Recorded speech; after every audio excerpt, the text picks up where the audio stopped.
Hi guys, welcome back. So today I would like to talk about a very interesting topic.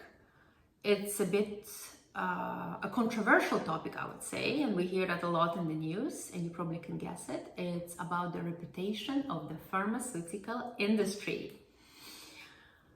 And it's also came as a surprise to me, to be honest, because you see a lot, of course, in the papers and the news that really a reputation of the big and small pharma and biotech is suffering for many obvious reasons, various reasons.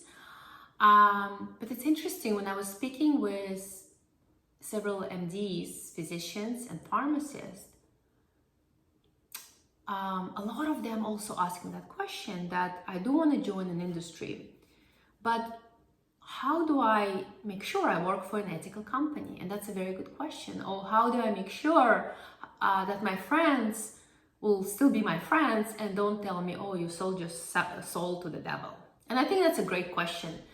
So yes, there are many companies that we like Marcin Shkreli and kind of the price war, greedy, money-oriented people.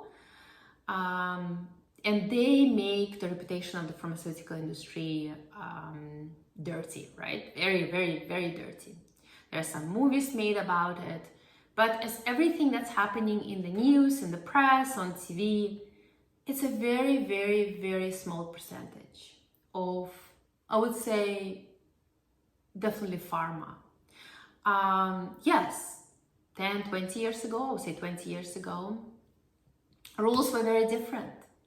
And now we think we have strict rules imposed by various governments and DOJ and others,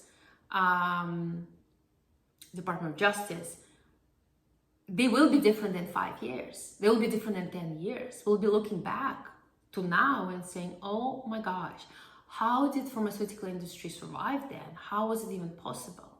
I'm talking about 20 years ago, where you could bribe people, where you could take them to strip clubs, where you could give money, suitcases full of money, and it was always on the radar. Obviously now, with very strong ethics and compliance teams within big pharma, and I'm talking about big pharma, right? Because again, in mid-size and small, it's very hard to say. It will all depend on the management. But in big pharma, and being, especially if it's a public company, being in the eye of the whole world to see, and constantly under the loop of all kind of institutions within the world, I would say it rarely happens anymore, right? But compliance, ethics and compliance, we'll talk about that later, why it was established, how it was established. What I want to talk about, it really starts from the CEO. So the companies I worked for, I was very fortunate that the CEO was always extremely ethical man. It was always man so far, but hopefully things will change and it will be woman.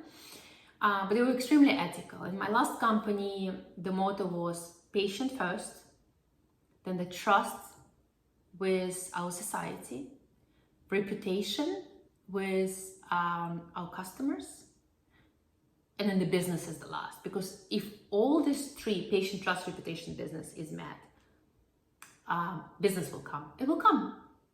So, and that's what I see also from many other big pharma doing this. And you can say, well, they're doing this because they are under the magnifying glass. Yes, maybe, but I don't think so. I really think, and knowing these people, that they are doing this because they believe in this, because that's the only and right way to run a company and to run a great company and to become a very good, great, successful company. And when you look at the pharmaceutical industry, yes, we say they're out to make money, they're doing this, they're doing that. Of course, because you have to hire people who have PharmD, who have PhD, who have MD. You can't pay them nothing, because they will go and work in academia, or they go work in the hospitals, or they will go work somewhere else, because those jobs are very, very hard. But being on the senior levels within the company, who really set the tone for the rest of the company, you expected to work 24/7. You expected to interrupt your holiday and come back if any kind of issue or safety issue or patient safety issue happens. You expected to travel sometimes 3 weeks nonstop, while your family is at home.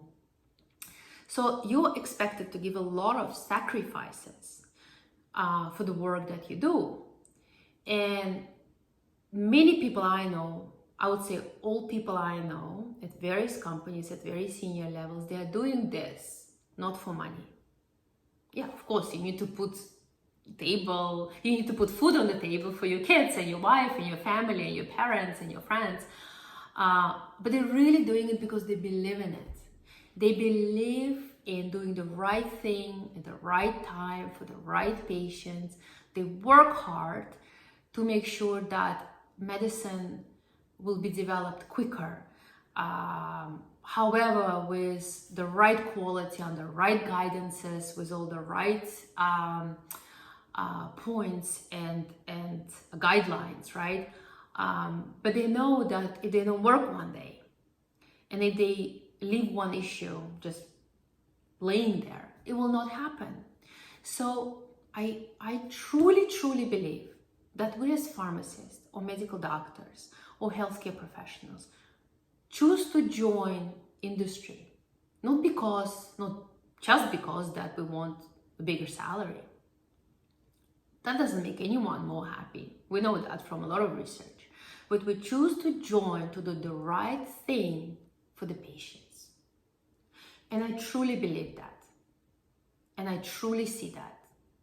But it does start on top.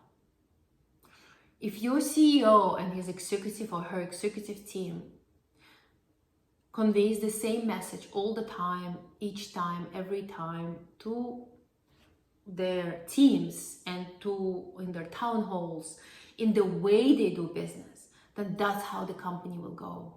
And people who don't want to do the right thing and join for the wrong reasons, they will leave. They will be pushed out. And people who want to do the right thing, they will come. In a smaller company, it could be slightly different, especially if it's not public, if it's your own money. Even good people can get corrupted, right? So that is something that can be happening. And this is why I think that not just saying, oh, reputation is bad, so who cares? If I do something bad, it's already bad anyhow. All of us, we need to raise that awareness that we need to improve the reputation of the industry, and we are only as good when those bad apples there will become good. And luckily, those bad apples are being called out. They're going to court, they're going to jail, and it's all over the news. So then we, who want to do good things, and bigger companies, can then focus on even intensifying their message, even caring more about their reputation, even thinking 5 times harder when making a decision to do the right thing at the right time for the right patient. So I think as you are joining an industry, don't say, how do I defend this company to my friends? No, take an active part and do the right thing and call out when you see something bad. That's why hotline exists. That's why compliance function exists. Call out if you see your colleague doing something bad, and maybe it's unintentional. Just talk to him or her, and they might say, oh, I didn't even realize. Or they might say, I did realize, and you just go do your own thing. And then it's a point for you to call out. And it's not like you're telling on someone. You have to tell on someone, because the patient's life is dependent on us doing the right thing. So it is in your hands to make the reputation of the industry better and to become excellent. I always say, yes, a lot of scientists in academic center or in biotech develop this groundbreaking new treatment.